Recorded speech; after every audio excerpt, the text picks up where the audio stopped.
السلام عليكم ورحمة الله، متابعي قناة غير على الوطن.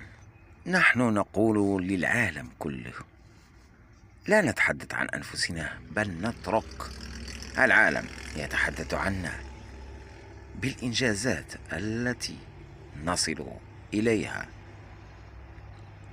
لا نقول أشياء قد حتى لا نستطيع فعل منها شيئا ولو جزء بسيط، لكن عندما يتحدث العالم عنك اعلم أنك في المقدمة. هكذا يقول المثل أو يقولون الفلاسفة. استمعوا إلى هذا المقطع ثم نقول لكم. نحن نثبت بالكلام والأفعال لا فقط الأقوال.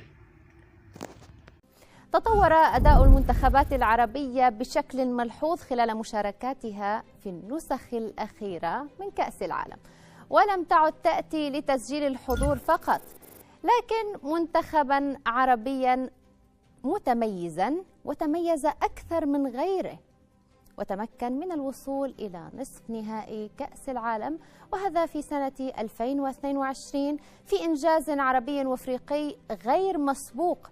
كثيرون يتساءلون عن سر تفوق المنتخب المغربي، والسبب أن كثيرا من لاعبي المغرب ولدوا في أوروبا ولعبوا في كبرى الفرق الأوروبية في أعمار صغيرة، ثم اختاروا لاحقا تمثيل وطنهم الأم وهي المغرب. واليوم منتخب المغرب يتفوق على كثير من منتخبات أوروبا، وهذا ما دفع كثير من متابعي كأس العالم في سوريا للرهان على هذا المنتخب وتشجيعه. لنستمع. لا والله من سوريا، مالي من المغرب، بس أنا بحب المغرب كثير كثير. طيب شو الرسالة اللي بتوجهها من الشعب السوري للشعب المغربي؟ نحن بنحبكم كثير وبنتابعكم وبنوقف معكم قلبا وقالبا. ليش جاي تشجع المغرب؟ بلدي الثاني المغرب، عندي أصدقاء كثير مغربيين. ديما مغرب، ديما المغرب، ديما مغرب. أكيد هن بقلوبنا ونحن معهم قلبا وقالبا، هن والمنتخبات العربية أجمعين. يعني إن شاء الله بيفوزوا بالكأس، بيرفعوا رأس العرب.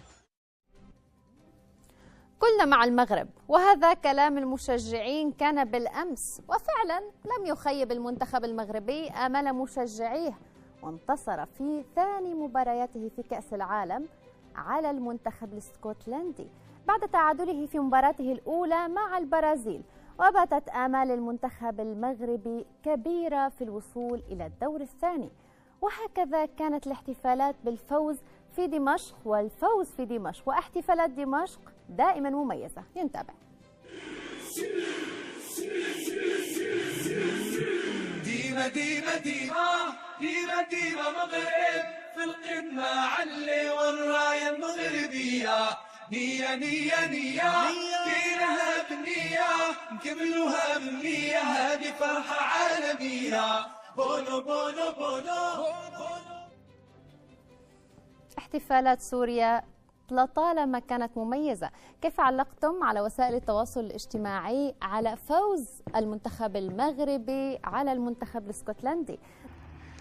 نحيي كل إخوتنا وأشقاؤنا العرب الذي هم يكنون لهذا الوطن حبا كبيرا، هو أيضا يبادلكم نفس الشعور. أستودعكم وأستودع نفسي في أمان الله، والسلام عليكم ورحمة الله وبركاته.